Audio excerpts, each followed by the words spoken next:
My mom just got deported. My mom just got deported.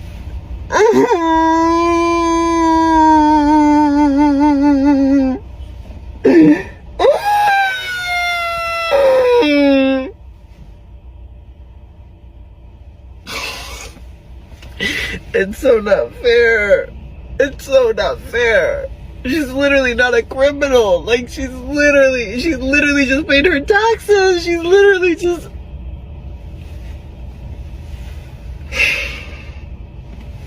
We're not safe. No one's safe. Please. Hug your loved ones, please. This is the young lady whose father is terminally ill, but he's been detained by ICE and is going to be deported. His request for compassionate release has been denied. However, she voted for Trump, and she posted this apology video explaining why she voted the way that she did and how she now has learned that she was wrong for feeling that way. Originally, when people learned that she voted for Trump after she posted the GoFundMe for her dad, her defense was, well, I wasn't paying attention to what he said about immigration. I was only paying attention to what happened with RFK, and I believed in his Make America Healthier policies. However, in this video, she says that she reflected deeply and asked herself, why did you really vote for Trump? And she came to the realization that it was because of her own internalized racism and internalized anti-Blackness. Specifically, she said, it wasn't just one decision that I made, but it was an accumulation of decisions that have happened over time. She went back to explaining that when she had her first child, she didn't even want to teach that child Spanish, that living in South Florida, that she had come to believe that she was one of them, that she was not actually an immigrant, that she had assimilated into being white, or the child of immigrants, rather. And she also said that being around so many Republicans, that she had come into this normalization of cruelty, which I found very interesting. So you know that it was being cruel to other families to vote the way that it was, but there was a normalization around that kind of cruelty because it was people who weren't you. So my friend Michelle talks about this idea that we were all outside when the reign of white supremacy came down, that everyone is affected by white supremacy, and that's why we end up having internalized racism. And that's why even people who look like me, we have to do our own work to make sure that we're not being anti-Black. That's the same reckoning that we need with other POC communities right now. It's the same thing that I was talking about when I said, if you're Black, you are going to be working for the liberation of people who are anti-Black, who are also sexist, who are so homophobic, who are so many other things that are detrimental to many of our identities. But this is exactly the reckoning that we need. And so while I understand that people are continuing to bash her in the comments for the decision that she made, I think that her coming back to the post after doing that work in herself, and there's more work to go. Like, it's not done. She's not finished. I looked at some of her other posts. She's still like posting for Coke. Girl, you're Mexican.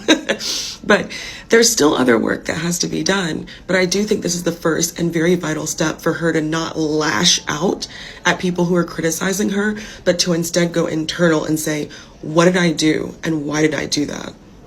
Did y'all hear about the Latino Trump supporters that are devastated about him doing exactly what he said he was going to do? This is so crazy that we voted for Trump. We trust him with the word that he promised us Latinos. Next week, multiple cities will be hitting immigration. That is so crazy that multiple people are scared to go to work. When I work as Latinos and I go to work, and that's crazy because we have a living too. I hate that I voted for him. Now I'm so scared for my family. We need to come together and do something about this. You know what you all want me to do? You want me to make fun of her, to say I told you so, to say FAFO, but I feel for her. I have empathy sometimes too, you know? And so I'm going to play this tiny violin for her. Look, y'all, there isn't a lot that I can say that they haven't told her already. Let me just say that he is keeping the promises that he said he was going to. At no point was the man not clear about his intentions. I do feel for her family. But I want to focus on the last statement she made, where she says that it's time to come together and do something. I don't think it's too late. Too late to try and find out ways to support. Too late for her to go to people that voted in the same way that she did, that thought in the same way that she did, about her realization, and have them to try and come and support the most vulnerable group. That may not fix things, but more support is always needed. Those are my thoughts though, familia. I want to know, what do you all think about it? Okay, y'all. So I just watched 2 different videos of Hispanic women crying. And baby, we're gonna unpack this because I judge. If you are new here, it's your girl Maya Lamisha, favorite cousin on your mama side, the opinionated stay at home mama. Okay, and like I said, I watched 2 different videos of Hispanic women crying. Okay, the first woman, she was crying saying that she regret voting for Trump. She believed everything he said that he was gonna do, and blah blah blah blah blah. I don't know if she watched the same things that I watched, but he already said it was gonna be a mass deportation. I don't understand why they acting all confuzzled like that's not what that man said before he got elected. I heard him say it. I know y'all heard him say it. That's why we said we was gonna mind our 92% because we heard him say what he was gonna do once he got in office, and now he doing what he said he was gonna do, and now everybody acting confuzzled. I'm confused by your confusion, ma'am.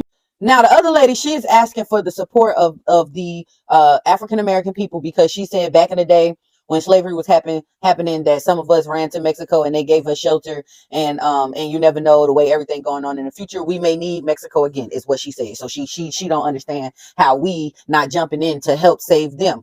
And for my recollection, Black people been considered the bottom of the totem pole for the longest. Even Hispanic people didn't like us that well. It was a whole debacle between being Hispanic and Afro-Latina because they felt like Afro-Latinas was the bottom of the totem pole. But now you want help from us after we told y'all not to vote for him? We've been asking for decades for people to stand with us and march with us for our rights and Black Lives Matter, and y'all just kept saying all lives matter. But now that it's convenient for y'all want us to say Hispanic lives matters when y'all wouldn't even agree with us that Black lives matter. Again, I'm confused on the confusion about what y'all wanted us to do because we told y'all we was down the ride and everything, but then when y'all voted for him, when we seen the percentage of how many Hispanic people actually voted for him, we told y'all don't ask us for no help later on. We said this to y'all, but yet now and still y'all want some help from us. We told y'all we was minding our business. I'm confuzzled with you, okay?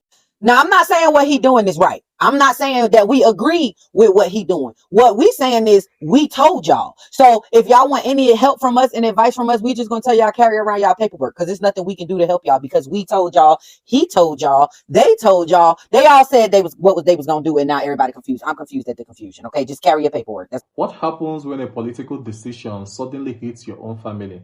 For some Latino voters who supported Trump, immigration policy has become deeply personal. Stories involving ICE detention and separated families are forcing some people to reconsider what they expected from their vote. But here is the deeper question. When political policy affects someone you love, can you still separate politics from family? Let's watch more clips and we'll come back to talk about it. I feel totally betrayed.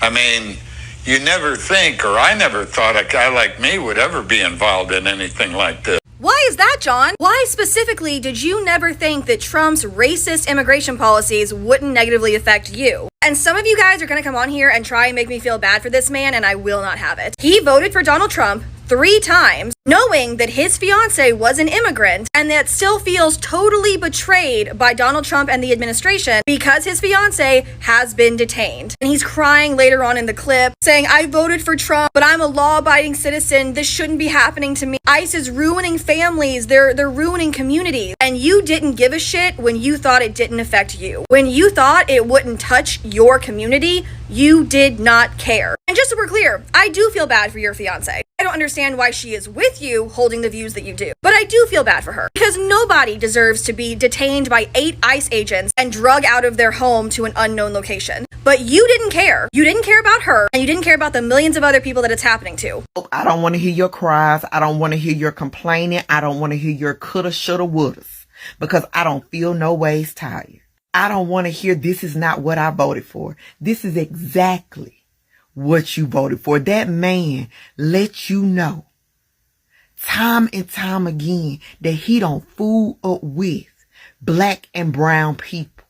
And it's sad because you yearning so bad to have proximity to whiteness made you turn a blind eye to the disrespect, made you feel like you were bigger than the program, made you feel like all the insults that he spewed against your people didn't apply to you. So now y'all want to act shocked and appalled because he done called the National Guard, everybody and they mama, to scrape you and your family members off the floor of LA. No better for you. Detained both her parents on the day of her Sweet 16. I'm like in the makeup chair, and then I get a call, and it's the police, and they're telling me that they pulled over my dad. Basically, ICE was there, and they detained my dad. It was just me and my mom, guys. It was just me and my mom. They pulled up in front one car here. Two ICE police come out. My mom jumps into the car, and then they pull out the gun on my mom, and that scared her really bad. So yes, she got out. They're being really aggressive. The look on my mom's face, guys, I've never seen her so scared. It was really traumatizing to me. Sorry, guys. We're like gonna put me in handcuffs, and then the other ICE agent, he was like, "Why are you putting her in handcuffs?" Because exactly, why were you putting me in handcuffs? I needed to spread this because that wasn't right, and no family should like be scared, you know. She goes on to say that her mom was here since she was 11 years old and her dad's been here. This is all they know. This was her save the date. It wasn't used. Everything was set up. That's how she ended up celebrating. If you go to her profile, her parents are very young. They have a very successful business. They were hardworking individuals living in the United States. Unfortunately, they were undocumented. They weren't criminals. They were law-abiding citizens. And now Cindy is traumatized. The mother is traumatized. It affects the 6 children. This is horrible what this administration is doing. What happened to only going for the criminals? Immigration is one of the most emotionally charged issues in American politics. For years, voters have debated border security, deportation, legal immigration, and the role of ICE. But those debates can feel very different when the consequences involve someone you personally know or love. The story highlighted in this video raises a difficult question about political choices and their consequences. If someone supported a policy because they believe it will make the country safer or more secure, what happens when that same policy affects their own family or community? Some people may feel regret. Others may continue believing the policy is necessary, even when the personal consequences are painful.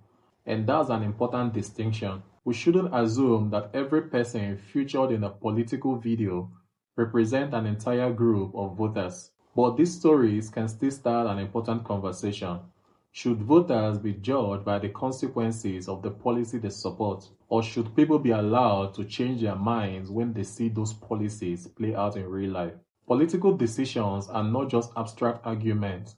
They can affect families, communities, jobs, healthcare, immigration status, and people's everyday lives. So what do you think?